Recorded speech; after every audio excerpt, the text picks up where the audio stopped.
Debi Richardson. I work for the facilities department at the Clinton office. I've been here almost 7 years. I am in the facility admin. My main thing is property track. My hobby is showing dogs. I have been doing this since 1980 and started out with several different breeds, and finally in '84 decided that I wanted a Labrador Retriever. So that's what I do just about every weekend. I'm out on the road traveling somewhere showing my dogs. I show for other people. I do conformation, a little bit of obedience. We started dock diving and we're going to get into a little bit of field trials this year. I just like the fact that it gets me out of my shell, and the dogs are really friendly. I've met a lot of people. I've got to go to several different areas throughout the United States. Don't get to see a lot because we're usually pretty much tied up during the day with the dogs, but it's just something I enjoy. It just keeps me busy on weekends and kind of gives me an out. Don't need the chair. I went up, I had contacted, before cell phones and email, I contacted a lady in Prince George, British Columbia. I had seen an ad for one of her dogs in the Labrador Quarterly, contacted her, and about 1.5 years later, I went up to the airport and picked up a little yellow puppy that turned out to be one of the best dogs I've had in a long time. He did a lot of winning for me. He produced a lot of nice winning dogs.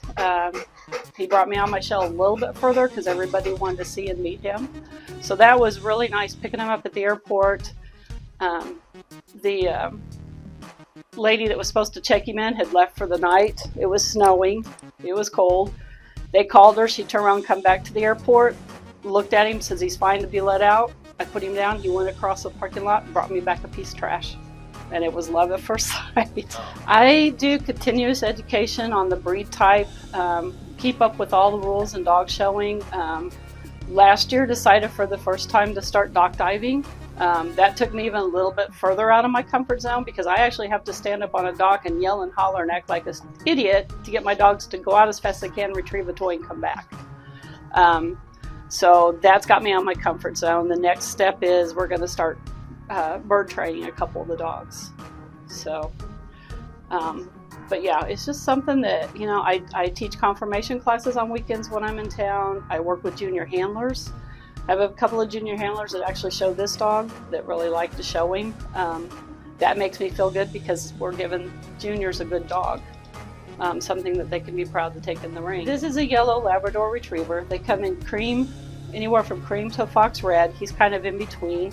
He's 16 months old. He is a UKC champion, an international national best in show champion. He has his Puppy Award of Achievement, and he's got his dock diving title.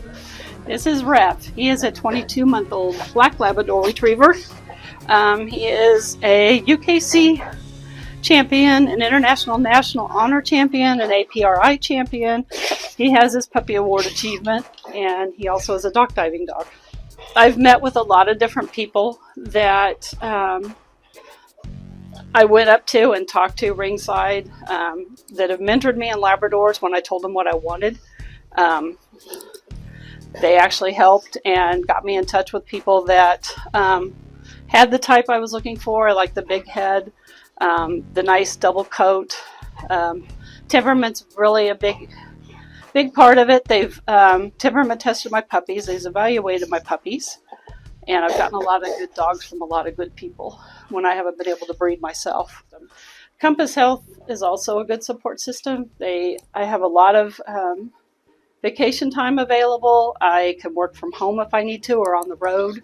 When we were going through COVID, I was constantly checking emails no matter where I was at. I think I was up at midnight one night in Topeka, Kansas at an Airbnb, answering emails and putting in work orders for PPE. So they've been really good, and my supervisor is really good at letting me work around dog shows. As you age, you don't want to be out. Would you quit talking?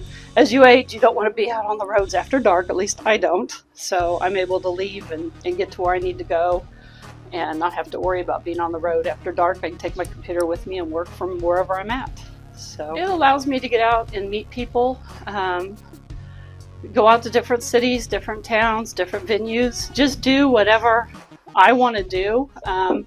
A lot of places welcome the dogs. But they have allowed, it's opened up a whole new world for me. I don't know what I'd do without dog shows. Like during COVID, it was really, really hard to not be able to go out to shows because they closed them down because the venues were closing. It helps me be able to communicate with people a little bit better, because when you're teaching classes or you're mentoring a junior handler, you got to be able to talk to that person and really sit and make sure that they're doing the right thing. Decide what you want to do. If it's dogs, you can always approach me, come and talk to me. Look online for dog shows, local dog training clubs. Gray Summit, Missouri has Purina Farms. It's a wonderful venue. They take people on tours. They don't get, unless they come up by themselves, they don't get to come in the building, but they'll take them on a tractor around the show building. I know. But just make sure you go out and do a lot of research before you jump into something. Make sure it's something you really want to get into. Showing dogs is not cheap. It's time consuming. You have to keep coats. You have to make sure you work with them and train them. So just make sure that you're ready to dedicate that much time to a hobby. Like I said, I mentor a lot of kids in this 4-H and everything else, and I like to see it when it all comes to fruition and everybody's wanting to show. And this dog is just Revit. He's a good show dog. He's nice in the ring, but he is just Mr. Social Butterfly. If you decide to do any kind of animal showing, always make sure you get from somebody that knows what they have. Health testing, we spend thousands of dollars health testing our dogs. The last thing you want is to get something that's going to break down after a year. And these guys have hearts, they have eyes. We test for all of that. We do all kinds of DNA testing. I know that he'll produce blackened chocolate. That's in his DNA. But there's just a lot to it, and make sure that you do want to, you can afford it and you can dedicate the time to it. I'm passionate about my Labradors. Sometimes I get a little bit too much talkative when there's other breeds involved, but I want to preserve this breed. This is a good dog. Very good dog. For 100 champions. And like I said, there for a long time, I showed a lot of different breeds. I've showed Akitas, Portuguese water dogs, cockers, pointers. You name it, I've showed it. But Labradors, I've probably finished at least 100.